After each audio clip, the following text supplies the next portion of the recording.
Hi, I'm Christina Jamison from the School of Home Ownership. Welcome to our series, Advice Worth Its Weight in Gold. Today we've got a real estate agent. Meet Peter Bullman from Ray White Horsley Dapto. Hi Peter, thank you for coming on. Hi Christina, thank you. Could you start off by telling us a bit about yourself? Yeah, sure, no worries. So, as Christina said, my name's Peter Bullman. I work for Ray White Dapto and Horsley. I have done for roughly 16 years. And I sell properties of all type, mainly residential, of course, houses, units, townhouses, blocks of land, etc. And I'll just briefly tell you that we've actually started off buying a fair few properties from Peter, but he's also acted on our behalf and selling properties on our behalf. So if we need to give people a bit of advice on how to deal with real estate agents, what advice would you give, Peter? So if you're trying to negotiate on a particular property that, say, like I've got on the market, I'm always very appreciative of someone or of someone's or buyers who give me all the info. They lay it out for me. They say, yes, I have my finances approved, a deposit's ready to go. I've missed out on a few properties, looking to buy for my family, et cetera, et cetera. Sort of put me in the picture. So to let me help them. And on top of that too, I would say that the best advice I can really offer with regards to negotiating with an agent would be to take the time to build a bit of rapport with that agent. And same goes for an agent with a buyer. I've always found personally that I appreciate it when someone does take the time to talk to me, to email me, to ask questions, to get to know to get to know me personally, basically, I guess you could say. So I really believe it's just very, very important to be honest and straight with the agent, and also take the time to build a little bit of rapport with them, and same in reverse with us with them. And I find people are always trying to trick real estate agents. They're thinking that, I'll do this negotiation and I'll do all that sort of stuff.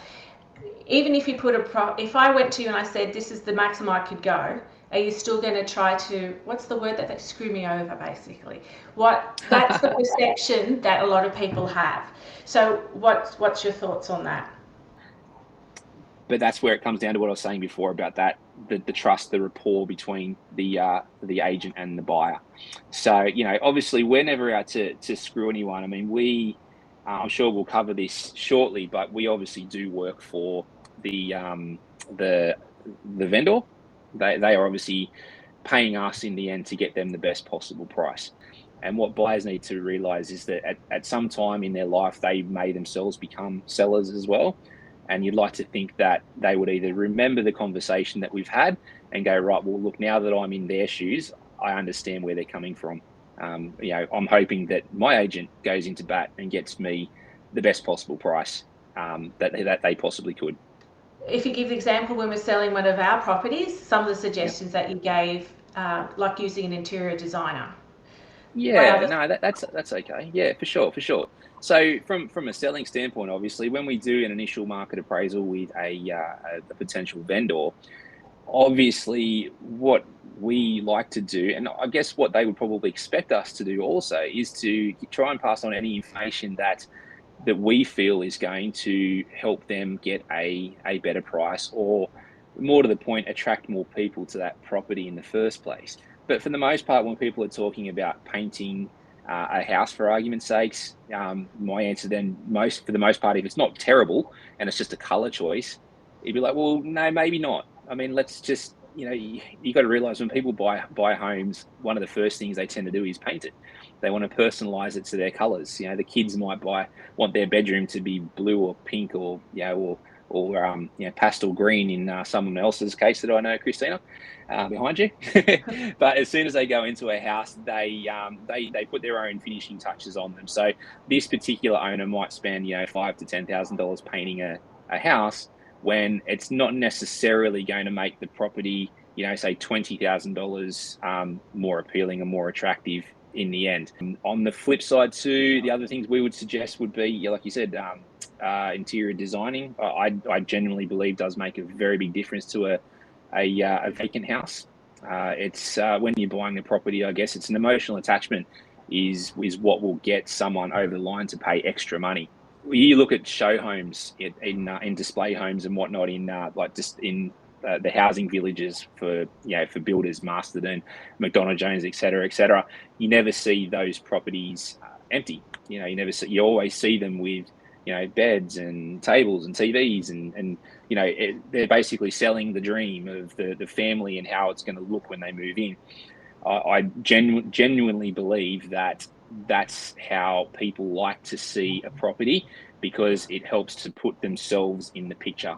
It creates that emotional attachment, as opposed to it makes it feel like a home, as opposed to when you don't have anything in there, feels a little bit more like a product, I guess you could say. And as we know, when something's just a product, it's just it's very much you're thinking of the dollars and cents only. Whereas if you do have that emotional attachment, that's when the emotions take over. It's the dollars tend to go out the door a little bit. What's an extra $10,000 because I really want this house? What's an extra $20,000 because I really want this house?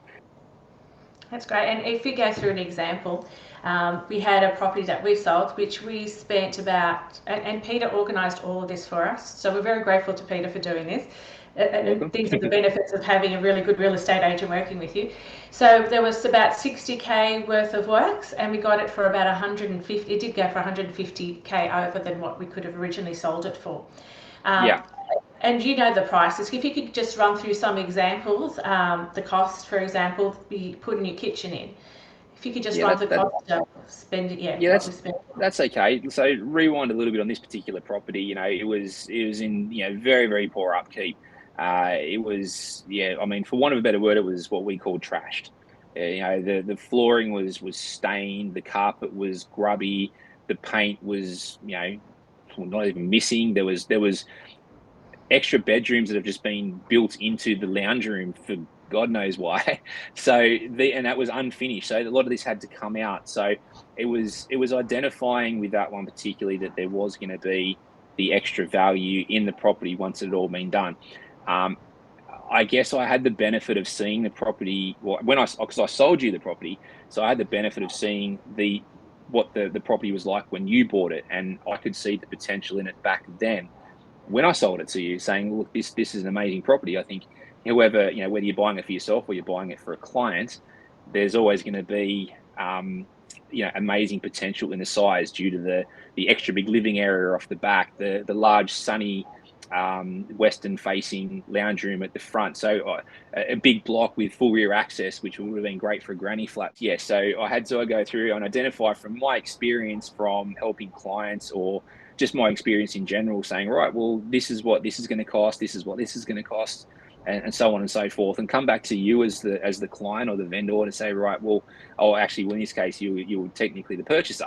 So to say, right, well, if we can get the property for this amount, if we can spend this amount on it, then I'm 99.999% sure that we're going to at least turn you out a $50,000 plus profit in this circumstance. And I think when we sold it, we definitely went well over that from memory. Yes, we were very, very, very happy with the results. There's no question with that. So I guess the thing is, there's two parts to that, to what you're saying is, first, have a really good real estate agent that tells you when there's really good property with potential coming on.